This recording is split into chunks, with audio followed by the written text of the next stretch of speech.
Dear students, welcome back. आज हम questions करेंगे कॉलम एंड टॉर्जन के टॉपिक के। क्वेश्चन नंबर यहाँ पे होंगे 114 से लेके 149 तक। तो स्टार्ट करते हैं।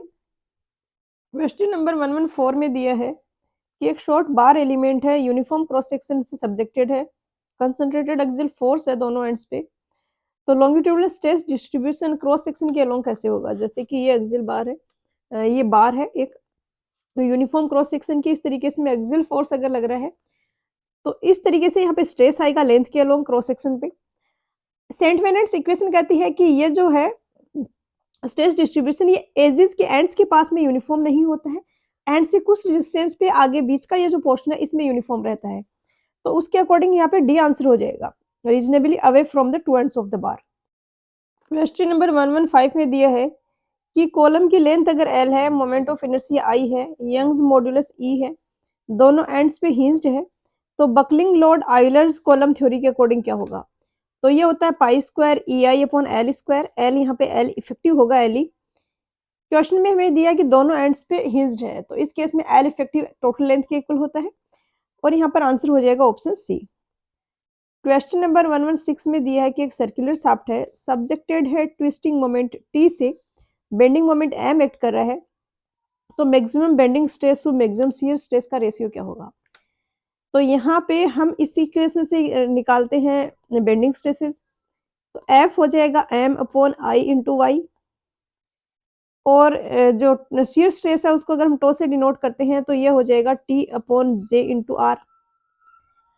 यहाँ पर सरफेस पे दोनों स्ट्रेसेस मैक्सिमम होंगे, तो सर्कुलर सेक्शन की बात करें तो वाई को भी हम आर से रिप्लेस कर सकते हैं कि ये सेंटर है, यहाँ से जितनी डिस्टेंस पे है मैक्सिमम होगा यहाँ पर, जिसके लिए आर की वैल्यू है वो कैपिटल आर के इक्वल होगी शाफ्ट की रेडियस के।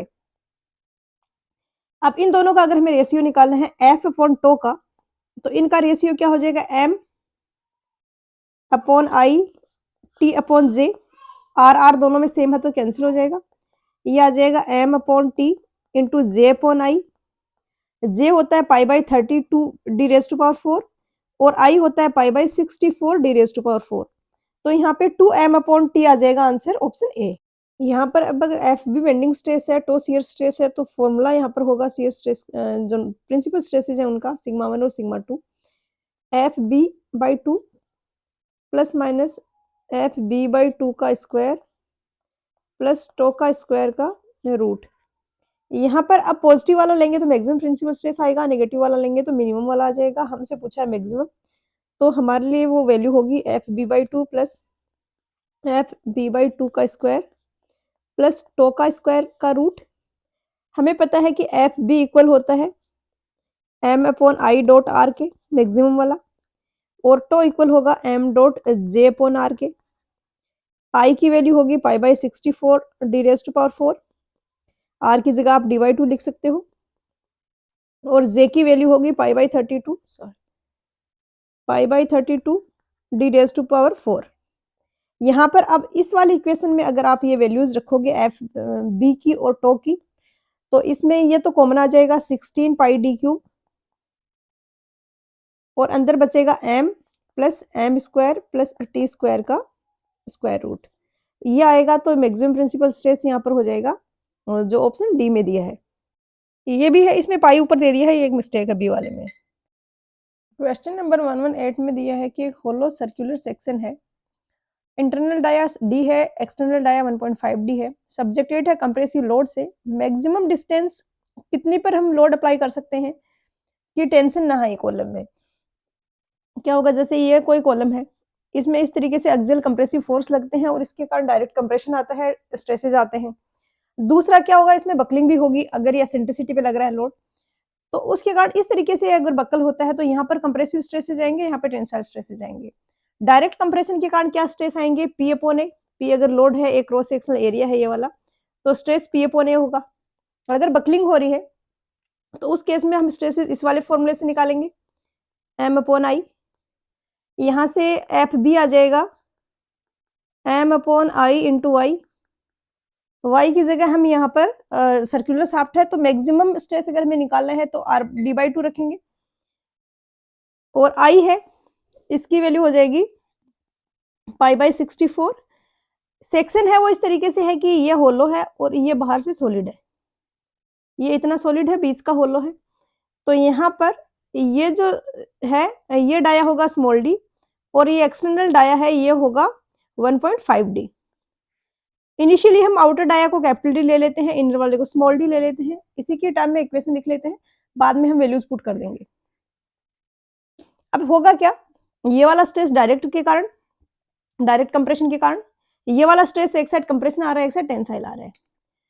तो जिस साइड टेंसाइल आ रहा है वहां पे स्ट्रेस क्या होगा, P upon A minus P dot E upon Z। ये एसेंट्रिसिटी पे लोड लग रहा है तो मोमेंट P डॉट E हो जाएगा और दिस डिवाइडेड बाय Z, ये बेंडिंग के कारण जो टेंसाइल स्ट्रेसेस है वो है। तो मैक्सिमम एसेंट्रिसिटी हम ये चाहते हैं कि इसकी वैल्यू 0 हो जाए, इससे ज्यादा एसेंट्रिसिटी ना हो। 0 कब हो रहा है, जब ये पॉजिटिव है या नेगेटिव होने का मैग्नीट्यूड है वो इक्वल है। तो हम वो कंडीशन निकालने के लिए, E की वैल्यू निकालने के लिए P upon A is equal to P dot E upon Z लिख देते हैं। यहाँ पर Z क्या होगा, pi by 64 D raise to power 4 minus small D raise to power 4 divided by D by 2। ये Z आ गया। A आपका हो जाएगा, ये सिर्फ सॉलिड वाले का एरिया लेंगे ऑब्वियसली हम, तो पाई बाई 4 टोटल का area D square minus small D का स्क्वायर, ये एरिया हो गया। अब यहाँ पर सारी वैल्यूज हम यहाँ पे रखते हैं, तो ये pi by 4 D square minus D square हो गया, P से P कैंसिल हो गया, E अपॉन Z आ गया, pi by 64 D raise to power 4 minus D raise to power 4, ये यहाँ पे आ गया डी बाई 2। ये Z into capital D by 2 आ रहा है, क्योंकि ये सेंटर से मैक्सिमम जो सरफेस है उसकी डिस्टेंस होगी जो कैपिटल डी बाई 2 होगी। इसको अगर हम फर्दर सिंप्लीफाई करते हैं, सोल्व करते हैं, तो ये pi by 64 D raise to power 4 minus D raise to power 4 upon pi by 4 D square minus D square, यहाँ पे ये डी बाई 2 है, ये मल्टीप्लाई में है तो ये इधर आके डिवाइड में हो जाएगा और E की वैल्यू आ जाएगी इसके इक्वल। इसको अगर हम फर्दर सोल्व करेंगे तो पाई से पाई कैंसिल हो गया। D raise to power 4 minus D raise to power 4 को हम इस तरीके से लिख सकते हैं, D square plus D square minus D square, क्योंकि हमें पता है a square minus b square equal होता है a plus b, a minus b के। तो ए की जगह हमने डी स्क्वायर लिख दिया है, तो डी स्क्वायर का स्क्वायर। तो यहाँ पर अब ये हम मॉडिफिकेशंस करेंगे इस इक्वेशन में, तो ये बनेगी D square minus D square plus D square, ये 16 है तो ये 8 आ जाएगा नीचे, ये 2 ऊपर जाएगा, ये 16 टाइम्स कैंसिल होगा, ये 2 ऊपर जाएगा और यहाँ पे ये D square minus D square और ये कैपिटल डी आ गया। इसको सोल्व करेंगे तो ये तो कैंसिल हो गई टर्म। उसके बाद यहाँ पे D square plus D square divided by 8d, D की जगह पे हम 3/2d लिख देते हैं 1.5d की जगह, क्योंकि हमें इस तरीके से आंसर चाहिए। तो 3/2d का स्क्वायर प्लस d का square divided by 8 into 3/2d, ये कैंसिल होके आ गया यहाँ पे 4, नीचे आ गया 12, ऊपर का सोल्व करेंगे तो 9/4 प्लस 1, ऊपर आएगा 9 प्लस 4 13, नीचे आएगा 4, 4 नीचे मल्टीप्लाई होगा तो 13d डिवाइडेड बाई 48 आ जाएगा, ऑप्शन बी। क्वेश्चन नंबर 119 में दिया है कि एक सर्कुलर कॉलम है जिसके एंड्स हैं वो हिंज्ड हैं, स्लेंडरनेस रेशियो 160 है, तो L by D ratio column के लिए क्या होगा। तो लेमडा होता है स्लेंडरनेस रेशियो, ये होता है LE अपॉन RG, RG है रेडियस ऑफ गायरेशन। हम RG और D में रिलेशन निकालते हैं, RG होता है I अपॉन A का स्क्वायर रूट, I आपका होता है pi by 64 D raise to power 4, A होता है पाई बाई 4 डी स्क्वायर। इसको अगर हम करेंगे तो ये डी स्क्वायर डिवाइडेड बाई 16 का स्क्वायर रूट आएगा जो कि इक्वल आ जाएगा डी बाई 4 के। तो radius of gyration D by 4 के इक्वल आ गया। अब लेमडा की वैल्यू है 160, आरजी को हम रिप्लेस कर देते हैं डी बाई 4 से, L E upon D by 4 is equal to 160। आपको पूछा गया एल ई एल के इक्वल होगा क्योंकि दोनों एंड्स हिंज्ड हैं, तो एल अपॉन डी का रेशियो आपका आ जाएगा 160 इंटू 1/4 यानी 40 आ जाएगा, ऑप्शन सी। क्वेश्चन नंबर 120 में दिए है कि फॉलोइंग स्टेटमेंट्स में से कौन से करेक्ट हैं। एक में दिया मेंबर सब्जेक्टेड अगर यूनिएक्सियल टेंसाइल फोर्स से तो मैक्सिमम नॉर्मल स्ट्रेस होगा वो होगा external load divided by the maximum cross sectional area. तो मैक्सिमम क्रॉस सेक्शनल एरिया से हम डिवाइड करेंगे तो मिनिमम स्ट्रेस मिलेगा हमें।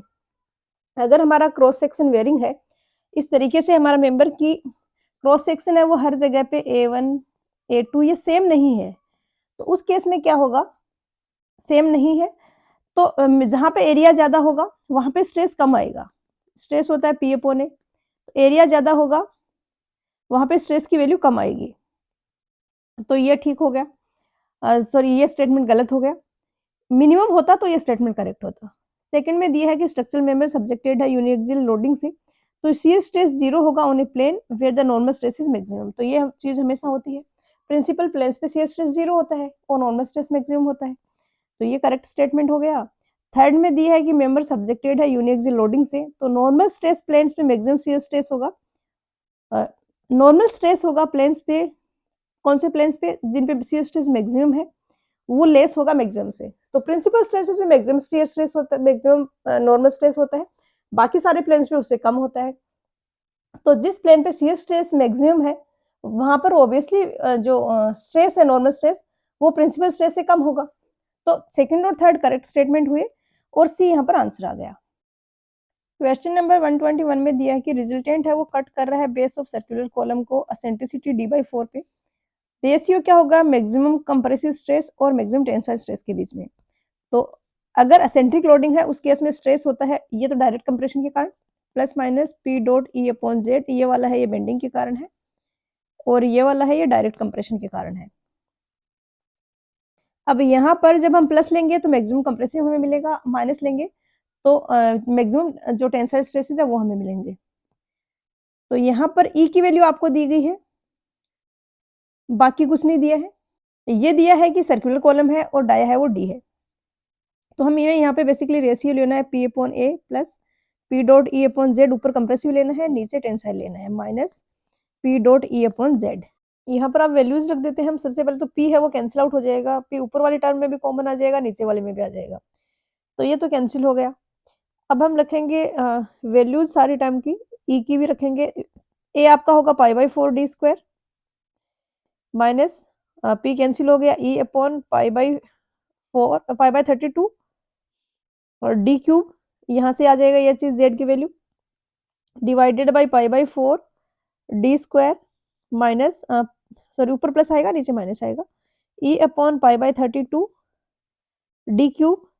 E की वैल्यू अगर हम रखते हैं वो दी गई है आपको d/4, तो E की वैल्यू अगर हम दोनों टर्म्स में रखते हैं तो ये है d/4, ये भी है d/4। यहाँ पे पाई भी कैंसिल आउट हो जाएगा, टर्म्स को अगर इन्वर्स करके लिखते हैं तो ये आ जाएगा 4/d² plus 8/d², 4d² minus 8/d²। 4 plus 8 4 minus 8 तो 12/4, तो 3 आ जाएगा इनका रेशियो, ए होगा आंसर। क्वेश्चन नंबर 122 है, काफी सिंपल सा। सर्कुलर शाफ्ट का डाया डी है, टी टॉर्क से सब्जेक्टेड है, तो मैक्सिमम शियर स्ट्रेस किसके प्रोपोर्शनल होगा। तो tau upon d/2 is equal to T/J।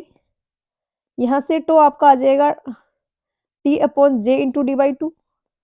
जे आपका होता है π/32 d⁻⁴ इंटू d/2। तो ये इनवर्सली प्रोपोर्शनल होगा डी के क्यूब के, क्योंकि जे वाली टर्म नीचे आ रही है तो नीचे आएगा आपका ये π/16 d³। तो d³ के इनवर्सली प्रोपोर्शनल है, सी होगा आंसर। क्वेश्चन नंबर 123 में दिया है कि क्रॉस सेक्शनल एरिया अगर ए है, यंग्स मॉडुलस ऑफ इलास्टिसिटी ई है, जी मॉडुलस ऑफ रिजिडिटी है, तो टॉर्जनल रिजिडिटी क्या होगा। तो फ्लेक्सर रिजिडिटी होती है EI। टॉर्जनल रिजिडिटी के लिए इनके कॉरस्पॉन्डिंग जो फैक्टर्स हैं उनसे वैल्यू रख दीजिए। ई की जगह यहाँ पे जी आएगा, टॉर्जन की हम बात करेंगे जो कांस्टेंट होगा। आई की जगह यहाँ पे जे आ जाएगा, तो डी होगा आंसर। क्वेश्चन नंबर 124 में दिया है कि एम है ये रेशियो है ES/EI का, सॉरी ET का। IT क्या है, moment of inertia of timber portion. IS है moment of inertia of steel portion. Equivalent moment of inertia निकालने हैं तो हम कैसे निकालेंगे। तो आपको इतना तो समझ आ रहा होगा कि टिम्बर लाइट वेट होगा, स्टील है वो काफी ज्यादा हैवी होगा। तो सेम अगर क्रॉस सेक्शनल एरिया है, सेम प्रॉपर्टीज है, तो IS की वैल्यू ज्यादा होगी। तो इक्विवेलेंट में कन्वर्ट करने के लिए IS को हम M से मल्टीप्लाई करेंगे। M होती है मॉडुलर रेशियो और इसकी वैल्यू होती है ES/ET। ES/ET तो IS हम उसको M से मल्टीप्लाई कर देंगे तो इक्विवेलेंट आ जाएगा टिम्बर के, और फिर टिम्बर को M इंटू IS को मल्टीप्लाई कर देंगे, ऐड कर देंगे सॉरी, और डी होगा आंसर। क्वेश्चन नंबर 125 में दिए है कि क्रशिंग स्ट्रेस किसी मटेरियल में माइल्ड स्टील में वो 3300 kg पर सेंटीमीटर स्क्वायर है। आयलर्स फॉर्मूला है वो क्रिपलिंग लोड के लिए एप्लीकेबल होगा, स्लेंडरनेस मतलब आयलर फॉर्मूला एप्लीकेबल हो इसके लिए स्लेंडरनेस रेशियो किसके इक्वल या ग्रेटर होना चाहिए। तो वैसे तो मैं सजेस्ट करूंगी कि माइल्ड स्टील के लिए आप ये वैल्यू डायरेक्टली याद रखो, 89 होती है, क्योंकि कैलकुलेशन डिफिकल्ट है थोड़ी सी, क्योंकि स्क्वायर रूट वहाँ पे आपको सोल्व करना पड़ेगा। आपको दिया गया है क्रशिंग स्ट्रेस, माइल्ड स्टील के लिए जो यील्डिंग स्ट्रेस है, जो सॉरी प्रोपोर्शनल लिमिट है वो 250 है, ये आपको याद रखना होगा। तो 250 से ज्यादा का अगर स्ट्रेस एक्ट कर रहा है, 250 न्यूटन पर एमएम स्क्वायर से ज्यादा का अगर स्ट्रेस एक्ट कर रहा है तो प्रोपोर्शनल लिमिट में नहीं होगा कॉलम, और आयलर्स फॉर्मूला एप्लीकेबल नहीं होगा। तो हम ये लिमिट लगाते हैं 250। आयलर्स फॉर्मूला के अकॉर्डिंग स्ट्रेस जो होगा मैक्सिमम वो होगा पाई स्क्वायर ई अपॉन लेमडा का स्क्वायर। इसको सॉल्व करके आप लेमडा की वैल्यू निकालोगे तो वो आएगी 89। 89 से ग्रेटर होगा तो ही इक्वल होगा, ये एप्लीकेबल होगा ये फॉर्मूला, डी होगा आंसर। क्वेश्चन नंबर 126 में दिया है कि एक शाफ्ट सब्जेक्टेड है बेंडिंग मोमेंट m से, टॉर्क t से, इक्विवेलेंट बेंडिंग मोमेंट पूछा गया है। इस टाइप के क्वेश्चंस काफी ज्यादा आपको देखने को मिलेंगे, कहीं पर इक्विवेलेंट बेंडिंग मोमेंट पूछा जाता है, कहीं पर इक्विवेलेंट है वो शियर स्ट्रेस पूछा जाता है। तो बेंडिंग है तो आप मानोगे कि m इक्विवेलेंट का बेंडिंग स्ट्रेस एक्ट कर रहा है, बेंडिंग मोमेंट एक्ट कर रहा है, इसके कारण जो स्ट्रेसेस आएंगे बेंडिंग वाले उनको आप इक्वेट करोगे जो m और t दोनों के कंबाइंड के कारण जो प्रिंसिपल स्ट्रेसेस आ रहे हैं उनके। कैसे करोगे, सिग्मा 1 सिग्मा 2 ये हमने देखा था पिछले क्वेश्चंस में, इक्वल होता है FB/2 प्लस माइनस FB/2 का होल स्क्वायर प्लस टो का स्क्वायर और इसका स्क्वायर रूट। सिग्मा 1 है ये इक्वल होगा 16 अपॉन, थोड़ा सा मोर आपको एक्सप्लेन करूँ, अगर वैसे तो हम कर चुके हैं इस प्रॉब्लम को पहले भी। FB को मैं रिप्लेस कर सकती हूँ M/Z से, और टो को मैं रिप्लेस कर सकती हूँ T/J इंटू D/2। Z यहाँ पे क्या है, π/32 डी क्यूब। तो अब FB की और टो की अगर आप वैल्यूज रखोगे यहाँ से, ये वाली वैल्यू और ये वाली वैल्यू, तो आपकी इक्वेशन बन जाएगी सिग्मा 1 और सिग्मा 2 आपके आ जाएंगे 16 पाई डी क्यूब, तो बाहर आ जाएगा, अंदर आपका आएगा m plus M square plus T square का रूट, और दूसरे वाले में माइनस का साइन आ जाएगा। हमें मैक्सिमम वाला निकालना है तो इसकी वैल्यू लेंगे और इसको इक्वेट करेंगे कि एक m इक्विवेलेंट एक्ट कर रहा है उसके कारण जो बेंडिंग स्ट्रेसेस आ रहे हैं उनके, इसके कारण बेंडिंग स्ट्रेसेस आएंगे m equivalent upon π/32 D cube m/z। तो इसको आप यहाँ पे रिप्लेस कर दीजिए, π/32 डी क्यूब 16/π डी क्यूब, ये π/4 D square minus D square हुआ। यहाँ पे e की वैल्यू हम रखेंगे, सॉरी e की वैल्यू हमें निकालनी है, z आपका आएगा π/64 d⁻⁴ minus small d⁻⁴ divided by capital D/2। तो ये आएगा π/32 d⁻⁴ minus small d⁻⁴ divided by d। इसको फर्दर सोल्व करेंगे तो ये आएगा d square plus D square minus D square 1/4 फिर 1/8, ये 4 है ये 32 है तो यहाँ से 8 आएगा, ये इधर मल्टीप्लाई में जाएगा, और यहाँ पे आ रहा है ये d, तो ये भी इधर इधर क्रॉस मल्टीप्लाई करेंगे तो नीचे आएगा d, ये टर्म ये आएगी d square minus small d square जो कि इस वाले टर्म से कैंसिल आउट हो जाएगी, ये आएगा d square plus small d square divided by 8d। तो यहाँ पर b आएगा आपका आंसर। क्वेश्चन नंबर 128 में दिया है कि एक कॉलम है जिसकी लेंथ l है, दोनों एंड्स पे ये हिंज्ड है और ये मिड हाइट पे रिस्ट्रेंड है अगेन लेटरल डिस्प्लेसमेंट, यानी यहाँ से भी इसको हमने हिंज किया हुआ है क्योंकि लेटरल डिस्प्लेसमेंट के अगेन रिस्ट्रेंड है, बेंडिंग यहाँ पे हो सकती है। तो फ्लेक्सिंग सॉरी हिंज्ड बीम होती है, जो हिंज सपोर्ट होता है उसके जैसा ही हो गया ये। अब बीच से हमने सपोर्ट दे दिया तो इसकी ये वाला अगर हम कॉलम कंसीडर करें या ऊपर वाला कॉलम कंसीडर करिए, इसकी लेंथ हो गई है वो l/2 हो गई है क्योंकि टोटल लेंथ इसकी थी वो l थी। तो pi square EI/L E I upon L E का स्क्वायर, ये होता है क्रिटिकल लोड। एल ई की जगह हम एल बाई टू रखेंगे तो एल 1/2 का स्क्वायर ऊपर जाके 4 हो जाएगा, सी आ जाएगा आंसर। क्वेश्चन नंबर 129 है, ये आरपीएससी लेक्चर के एग्जाम में भी पूछा गया है। वर्टिकल कॉलम है सेम मटेरियल के, हाइट के, वेट के, सेम एंड कंडीशंस है, तो बकलिंग जो लोड है वो लार्जेस्ट कौन से कॉलम के लिए होगा?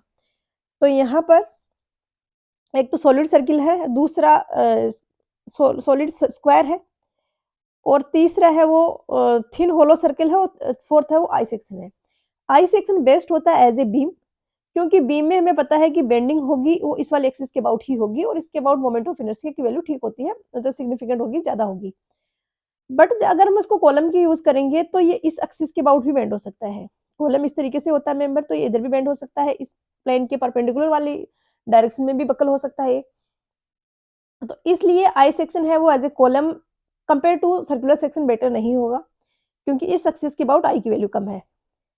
अब यहाँ पर स्क्वायर और सर्किल को अगर कंपेयर करें तो सर्किल है वो ज्यादा इफेक्टिव होता है, और इनमें अगर होलो और सॉलिड को कंपेयर करेंगे तो होलो में क्या होगा, इस तरीके से होगा, बीच में होलो है और ये इस तरीके से है, तो सेम वेट है तो सेम मास होगा। बट सॉलिड से अगर हम कंपेयर करें तो यहाँ पे ज्यादा डिस्टेंस पे मास कंसंट्रेटेड है, लोकेटेड है, तो मास ज्यादा डिस्टेंस पे लोकेटेड होने के कारण इसकी आई की वैल्यू है वो ग्रेटर होगी। आई होता है second moment of area, mass ज्यादा डिस्टेंस पे होगा, तो delta A dot Y square होता है, वाई ज्यादा होने पे इसकी वैल्यू ज्यादा आएगी। तो इन चारों में बेस्ट पॉसिबल आंसर होगा वो ऑप्शन बी होगा। क्वेश्चन नंबर 130 में दिया है कि एक ए बी बार है, 4 सेमी डाया है, 4 मीटर लॉन्ग है, एक टोर लग रहा है 12,000 kg का, at a section of the bar 1 metre from end A, fixing couples T and T B है सपोर्ट्स पे, तो ए और बी पी की वैल्यू क्या होगी? ए और बी पी मतलब जो फिक्सिंग कपल्स है उनकी वैल्यू क्या होगी? यहाँ पे जो टी आएगा उसकी, और यहाँ पर जो टी बी आएगा उसकी। तो यहाँ पे क्या होगा, ये वाला पॉइंट है वो कॉमन है, तो थीटा की वैल्यू सेम रहेगी।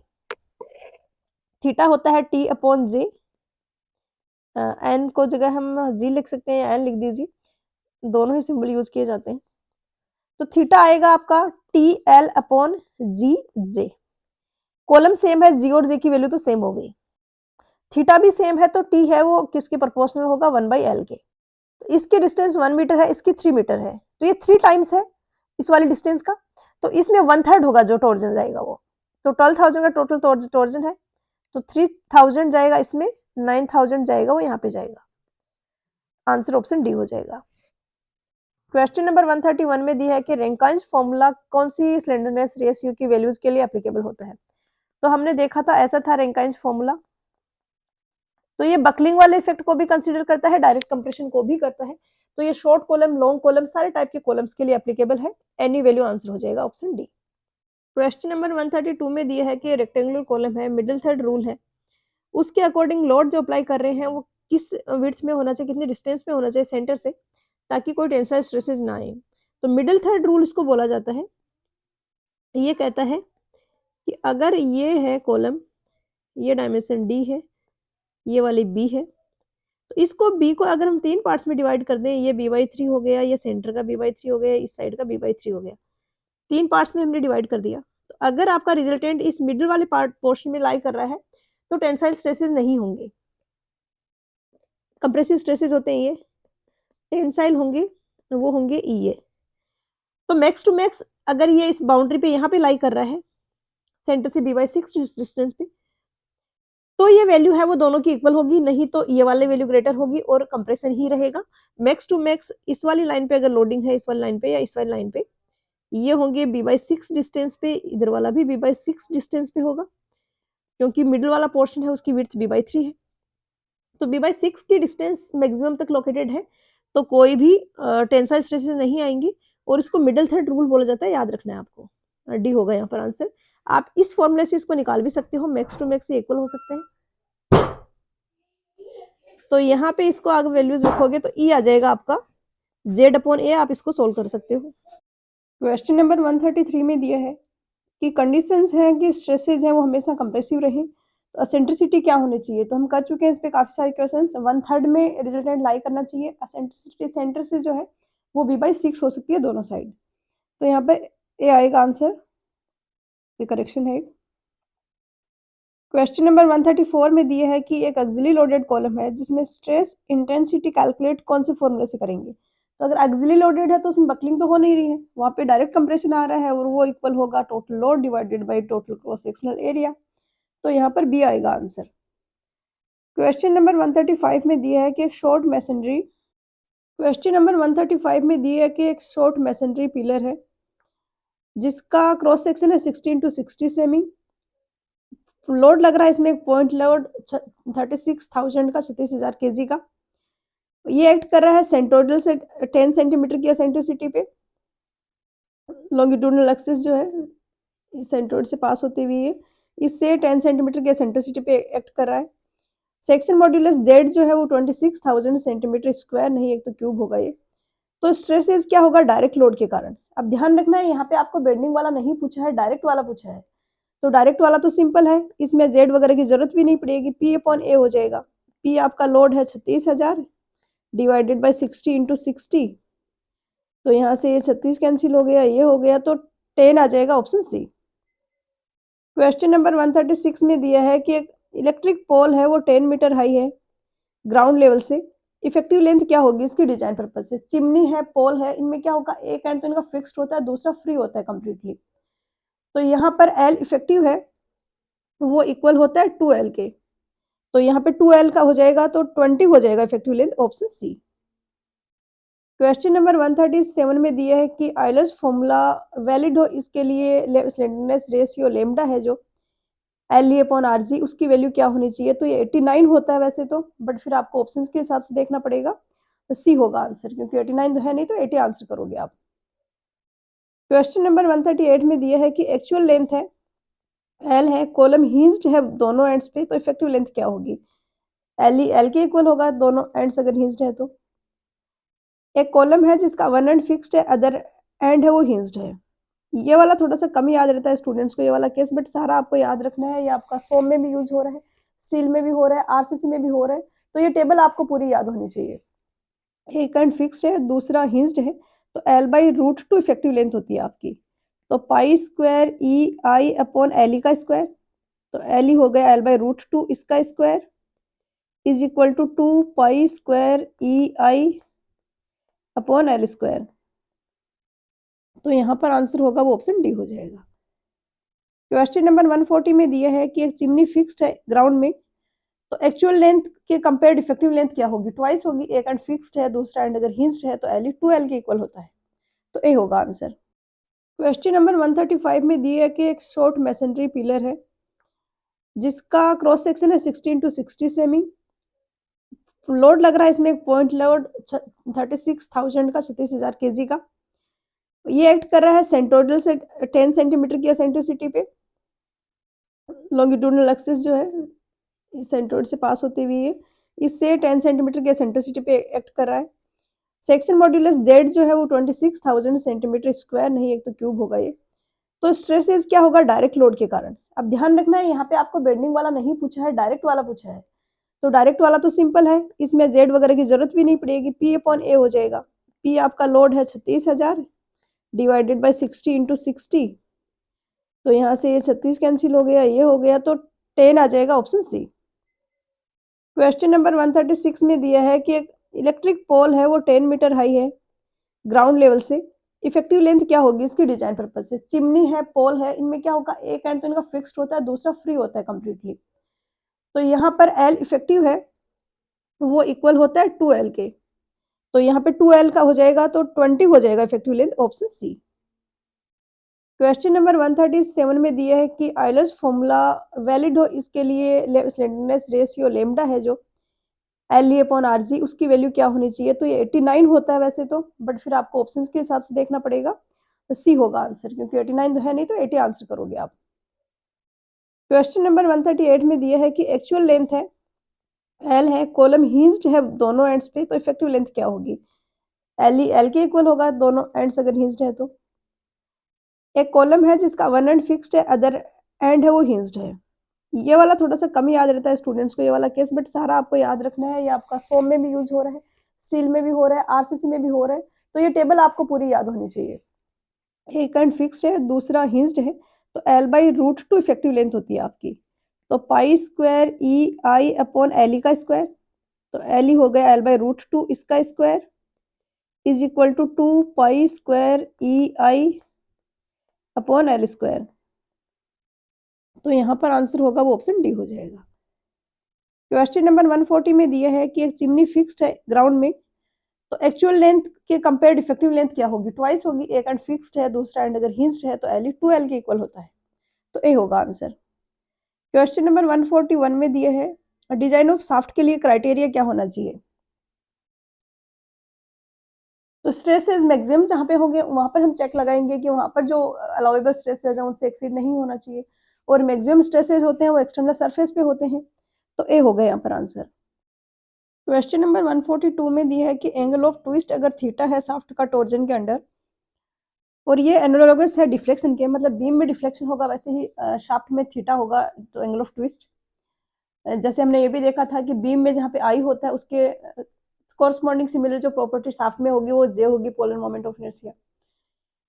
तो दिया है कि ट्रांसवर्स लोडिंग में डिफ्लेक्शन होगा, उसी तरीके से एंगल ऑफ ट्विस्ट थीटा है वो क्या रिप्रेजेंट करेगा? तो थीटा आपका रिप्रेजेंट करेगा टॉर्जनल स्टिफनेस की शाफ्ट को, मतलब थीटा की वैल्यू बहुत ज्यादा आ रही है यानी स्टिफनेस कम है शाफ्ट की, और थीटा की वैल्यू बहुत कम आ रही है ज्यादा टॉर्जन लगाने पर भी, यानी जो शाफ्ट है उसकी टॉर्जनल स्टिफनेस है वो काफी हाई है। अब यहाँ पर टॉर्जनल स्टिफनेस तो आपको ऑप्शंस में दिया नहीं है, तो स्टिफनेस ही आंसर हो जाएगा ऑप्शन बी। क्वेश्चन नंबर 143 में दिया है कि most suitable reason to adopt hollow circular section. तो होलो सर्कुलर सेक्शन को हम क्यों अडॉप्ट करते हैं सॉलिड सर्कुलर शाफ्ट के बजाय? ये मैंने बताया था आपको कि जे की वैल्यू आपको ज्यादा मिलेगी। एक तो ऐसा है कि सारा एरिया इस तरीके से कंसंट्रेटेड है, दूसरा ये होलो सेक्शन दे दिया और ये यहाँ पे दे दिया, तो अब सेंटर से अवे आपने मास को कंसंट्रेट कर दिया, डिस्टेंस पे लोकेट कर दिया, इसके कारण मोमेंट ऑफ इनर्शिया की वैल्यू बढ़ जाएगी। तो सेम वेट का अगर हम एक तो ये वाली शाफ्ट लें ये वाली शाफ्ट लें तो इसकी स्ट्रेंथ है वो ज्यादा होगी, क्योंकि इसके जे की वैल्यू इस वाली के जे की वैल्यू से ग्रेटर होगी। तो more strength for same weight पर यूनिट लेंथ, बी होगा आंसर। क्वेश्चन नंबर 144 में दिया है कि एक लॉन्ग शाफ्ट है, डाया डी है, सब्जेक्टेड है ट्विस्टिंग मोमेंट टी से, एंड्स पे ट्विस्टिंग मोमेंट टी लग रहा है, तो मैक्सिमम नॉर्मल स्ट्रेस जो एक्ट करेगा क्रॉस सेक्शन पे, ये जैसे शाफ्ट है इस तरीके से आप ट्विस्ट कर रहे हो, तो ये जो क्रॉस सेक्शन है उस पर मैक्सिमम नॉर्मल स्ट्रेस होगा वो क्या होगा? यहाँ पर अगर आपसे शियर स्ट्रेस पूछा जाता तो ये होता टो अपॉन डी/2 is equal to T upon J, इस फॉर्मूले से हम निकालते, लेकिन यहाँ पर आपसे पूछा गया नॉर्मल स्ट्रेस। नॉर्मल स्ट्रेस होते हैं टेंसाइल और कंप्रेसिव, वो कब एक्ट करते हैं? जब मोमेंट एक्ट कर रहा हो। यहाँ पर आपको कोई मोमेंट दिया नहीं है, तो यहाँ पर ये वाला जो क्रॉस सेक्शन है उस पर नॉर्मल स्ट्रेस की वैल्यू है वो 0 होगी।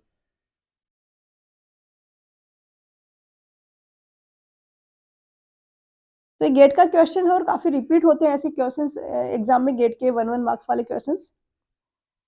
क्वेश्चन नंबर 145 है, काफी सिंपल, इसमें दिया है कि डाया डी है, लेंथ एल है, एक एंड फिक्स्ड है, दूसरा एंड शाफ्ट का फ्री है, टॉर्क यहाँ पे टी अप्लाई कर रहे हैं, एक फ्री एंड पे शियर मॉड्यूलस मटेरियल का जी है, एंगल ऑफ ट्विस्ट है, फ्री एंड पे क्या होगा?